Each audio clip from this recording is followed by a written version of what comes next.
Good morning. Mr. Arcusa could probably make a much better video than I could, but I'm running some screencast service and I'm going to do a quick overview of what you need to do to submit your SLOs. So the first thing that you're going to want to do is go to the PGCPS website. And under more options, we're going to go to the staff portal. If you actually log into the staff portal, you can get a great deal of resources from the PGCPS Office of Employee Performance. If you scroll down here, they keep you up to date with important upcoming dates as far as your evaluation. They have their own welcome video to MyPPS, and you can get some SLO resources and information on your evaluations here.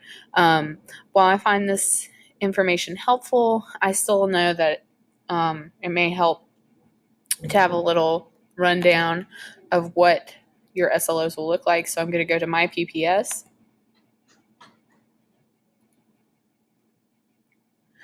And I apologize because it's third period planning and we're about to have a lunch transition, so you might hear some hallway noise. So here, right here on my PPS homepage, you have the all things SLO video. I think this will probably provide much of the information that I'm going to show you here, but on the off chance that we still maybe want a look from a teacher that's a little less formal, I'm going to go over to my SLO, click on these. If this is your first time going into the SLO tab, you must agree to the non-disclosure agreement before you get to your two SLO tabs.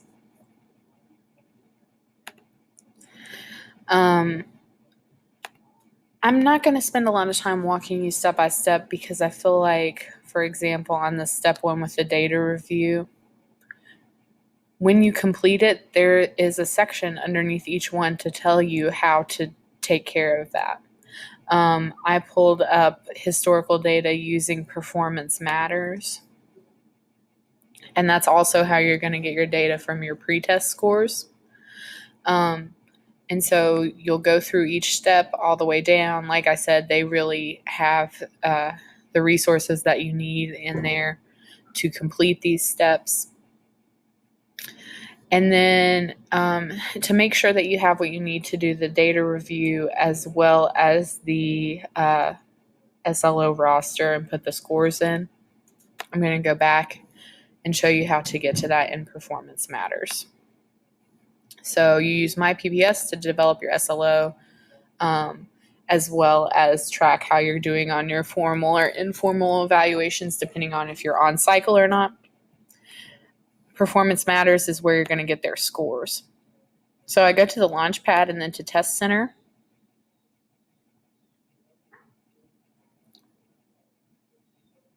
As you can see, the reading language, English language arts test has two parts, the constructed response and selected responses. We have the essay and then the multiple choice selection. So if I click on my scored students, and I'm writing my SLOs on my essay portion of that exam,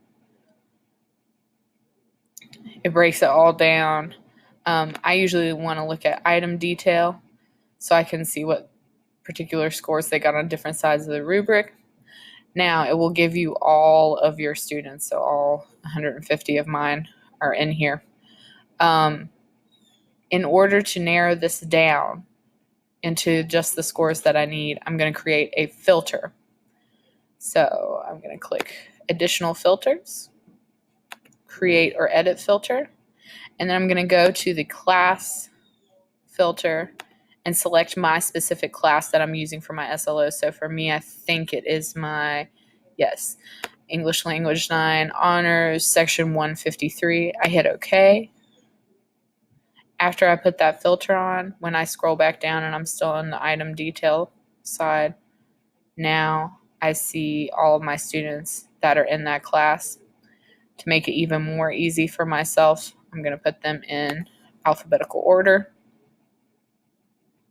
And now I can see what score they got on each part of my rubric, which is what I used to create my SLO. So this is the data that I will use back over in my PPS. After I've selected my students, I have to put their pre-test scores in this Manage SLO roster. So you can see here are my students. Here's where I put their pre-assessment score in, and I should put their target scores in. So I'm just, whatever your target is, I'll put those in. But these scores I got from Performance Matters. One more thing from Performance Matters, you may want to have some historical data. You will need historical data on your students for the first part of your SLO. So you can go in here and filter students as you see fit, and you're able to find all kinds of things. You can look at their old state test results. You can pull up their Lexile levels, which, as you can see, those are their reading levels from the SRI. I think that's a piece of data that could really inform just about any SLO, because their reading comprehension is going to be pretty necessary for them to score well on the test, unless you're my math folks. My math folks, I see you. I think for you guys, you might want to use, you can use Park if they'd taken one. I'm not totally sure about how middle school math assessments are. You can see pick as you need. So let's say I'm going to look at Lexile, and they have the dates on these, so we can look all the way back to 2010 when they were little buddies in elementary school. Probably not going to help us out too much. So I want to look back at the 2016. That could be 2 years ago. Also, NWEA Map R is what we started last year. That, yes, should give us some pieces of data for how they performed on Map R in the past. So really all I was doing here was just giving you a place where you could see some data pieces that you can use for that historical piece to see how your students were doing. And you can decide, you can even look at their grades. What grade did they have in, let's see.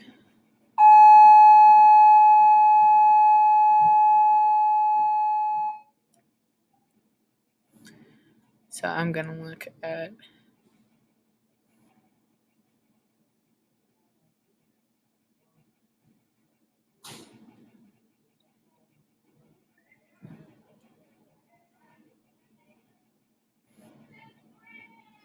as you can see, every class you can think of, you can pull up their grades for it.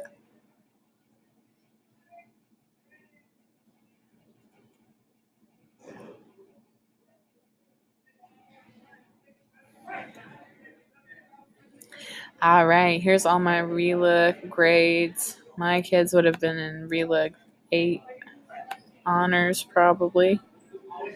And here we go. I can see their quarter 1 grades from 2016 if they were in that class. And then I can filter over here as I want to find my specific students, and I can say, oh, so I see here that Carmen had an A in English, whereas Karen kept a C. And that historical data can inform your SLO as you see fit. So I hope this helps at least show you a little bit about where you can find historical data on your students, as well as where you're going on MyPPS. Certainly underneath each piece of MyPPS, they have resources available to tell you how to fill it out. If you should still have any questions, feel free to email me. I'll try to help you out as best I can. Good luck on your SLOs, and good luck in your evaluations as the year goes on.